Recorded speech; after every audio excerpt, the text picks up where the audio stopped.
All right, guys, we're going to go through the basics of factoring here. You're going to need to pause as we go along. I'm going to go through these things real quick. Let me talk about them for a second, and then you can pause and write down what I talked about. Factors says, what numbers are the factors of 24? These are your factors of 24. Back in Algebra 1, when you were starting factoring, you may have listed them out as sets. 1 and 24, 2 and 12, 3 and 8, 4 and 6. All those numbers, when you multiply, would make 24. Therefore, they are factors. On this second part here, B, you also did prime factorization of numbers, meaning that you found numbers that are only divisible by themselves and 1 that are multiplied to make up that number. Y'all did this by using a little factor tree back in probably, I don't even know, 6th, 7th grade. But like if we try to find the prime factors of 72, we do our little factor tree. We know 2 divides in.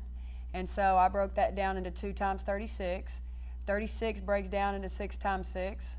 And then each 6 breaks down into 2 times 3. So when you do all of that, you end up with 1, 2, 3 2s. And let's see, 1, 2, 3s. And so when you expand that out, it actually looks like that. Or if you write it in exponential form, it looks like this. Okay?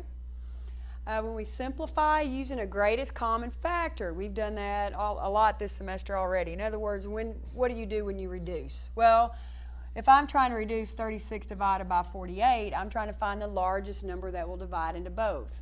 Well, the largest number that divides into both of those would be 12. And so the 36 would be 12 times 3, and 48, the denominator, is 12 times 4.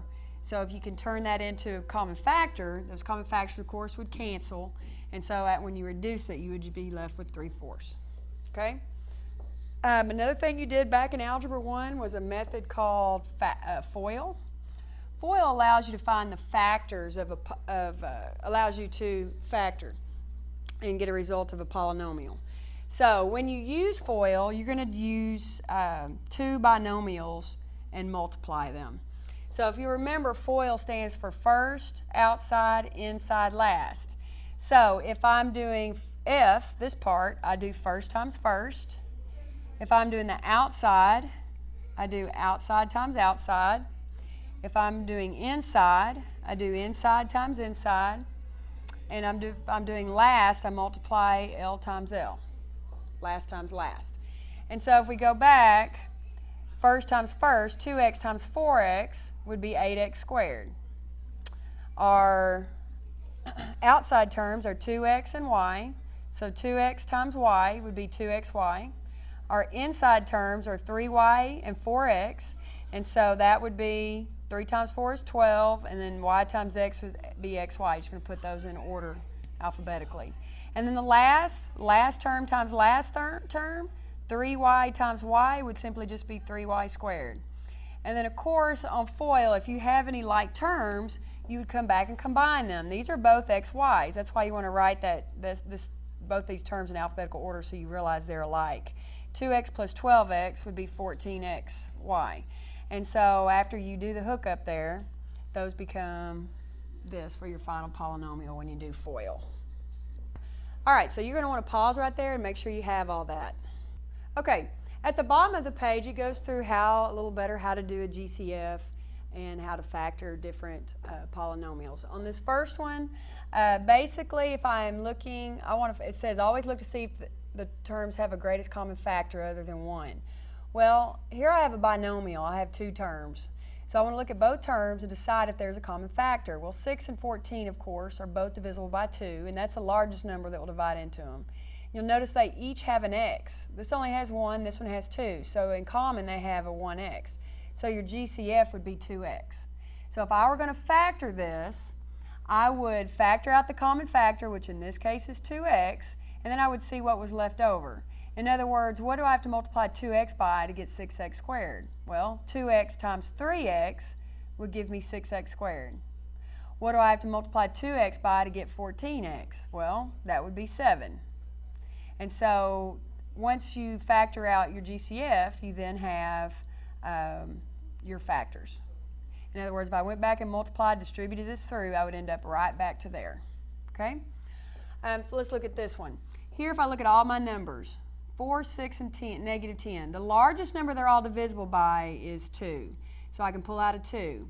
Here I have an a squared, an a, and another a. Well, I've only got one a here and one a here. So the most they have in common is 1, even though this one has 2. So I can pull out 1 out of all of them. As far as b's, I've got 1 here, 2 here, 1 here. So the most they all have in common would just be 1b. And so my GCF would be 2ab. And so down here, after I pull out my GCF, I want to see what's left over. Well, 4 divided by 2, that means I have to multiply by a 2 here when I distribute it. I have 2 A's, but I only have 1. I need 2, but I only have 1. So that means I need another A here. I have 1B, I need 1B. So that means that term is all I need when I multiply through. All right, then I got a plus sign. 2 times what is 6? Well, 2 times 3 is 6. I got 1A and I got 1A, so I don't need any more. Here I've got 1B, but I need 2, so that means I need an extra B here. Negative 10, so I'm going to have a negative. 2 times 5 would be 10, so in this case, negative 5. I have 1A, I have 1A. I have 1B, I have 1B, so I don't need any extra variables, so I'm done with that. So these would be my factors of that original polynomial. In other words, if I went through and distributed that, I would get right back to the original answer. Okay guys, down here we're looking at a difference of squares. It's called a difference obviously because it has a minus sign. It's called a difference of squares because if you look at both the first term and last term, they're both perfect squares, a squared and b squared. If you have a situation like this, you're going to end up kind of doing a reverse FOIL deal, and your final answer will look like that. So if we look at this first one, if we look at this first one, we don't have a GCF. 9 and 64 don't have any common factors. 3 won't go into 64, so no common factors. So we're just going to write none there.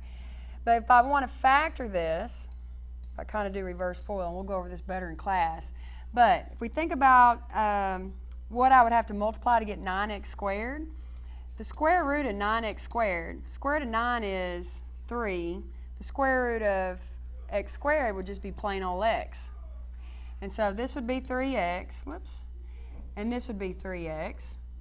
At the end, if I do the square root of 64, y squared. Square root of 64 is 8. Square root of y squared would just be plain old y, right? And so I get 8y and 8y. Now, when I reverse FOIL this, I need to make sure that my outside and inside term cancel, because see how there's no middle term here? And so I need to make sure one of them's negative and one of them is positive. Then I have negative 24 xy and I have positive 24xy, and therefore those will cancel. So if I were to go back and multiply this out and FOIL it, I would get back to this right here, because my outside and my inside would cancel out due to the opposites. All right. On this one real quick, this would be a GCF. Let's think about what the biggest number that would go into those. Obviously, they're divisible by 5, so let's think if that's the biggest one. 20 divided by 5 is 4, and 45 divided by 9 or by 5 is 9. So definitely that's the biggest one. So we're going to pull out a 5. That would leave us with 4x squared minus 9. Now, this is not done. This is actually a difference of squares, just like this one is. So what I would like y'all to do real quick is go back, make sure you drop your 5, and figure out what 4x squared minus 9 would be factored. So this is going to break up into 2 more pieces, and we'll go over that in class. All right, pause that and make sure you have all that, and we'll do one more on the back. All right, almost done here. Here we have a trinomial. So here we actually have 3 terms. So we are going to do reverse FOIL on this also. So basically, we're going to look first, always see if there's GCF. We don't have one because this is 1, 4, and 12. There's no common, I can't pull a 4 out of a 1, so there's nothing I can do there, so I'm going to write none. Now, my factors, if it's a trinomial, I'm going to try to reverse FOIL it. Now, x squared, that's easy to do. That's going to be x times x to get x squared. Now, my factors are 12. I need to think about what factors, this decides my factors. The middle number tells you what they should add up to. So I made a little chart over here. My factors need to multiply to get negative 12, but come back and add to be the middle term, which in this case is 4x. So I put a 4 here. So my factors of 12 are 1 and 12, 2 and 3, 3 and 4. Now, I need to pick the set that, oh, I forgot one, didn't I? How about, oh no, that's not, oh, let me go back. Sorry. This should be a 6. Fix that. My fault. 1 times 12, 2 times 6, and 3 times 4. So I need the set that will make 4.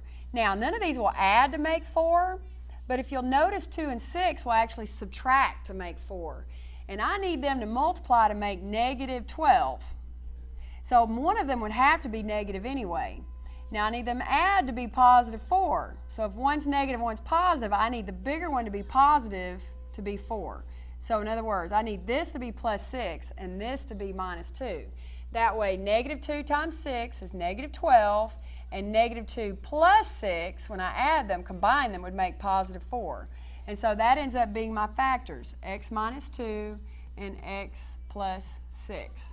Those would be my final factors using reverse FOIL method of x squared plus 4x minus 12. And you can always check it. Do your little FOIL and check it real quick. X times x is x squared.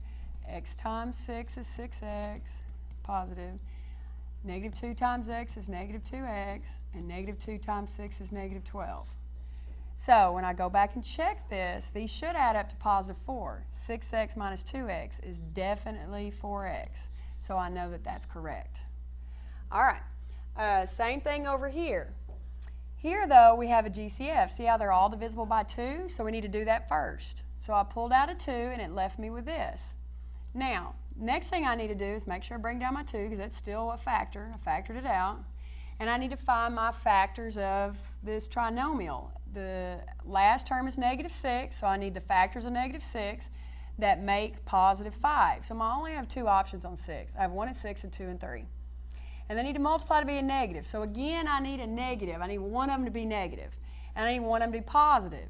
So 1 and 6 and 2 and 3 will both make 5. Here, 2 and 3 I'd have to add, 1 and 6 I would subtract. But because one of them has to be negative, I need to use this set because I'm going to end up subtracting because one of them is negative. So I need positive 5. So I would do plus 6, oh, make that a plus, and that negative 1. And so my factors would be x times x gives me the x squared for sure, and then minus 1 times plus 6, if I think about it, negative 1 times 6 is negative 6. But then if I do my outside and my inside on my FOIL, I get 6x here and negative 1x here. Do those make positive 5x when I combine them? They sure do. I get 5x. And so I know my middle term works out there. Okay? And we'll go into more detail on this in class. All right. Come see me in the morning if you're just totally lost on that. This part here we'll do in class. Thanks. Have a good evening.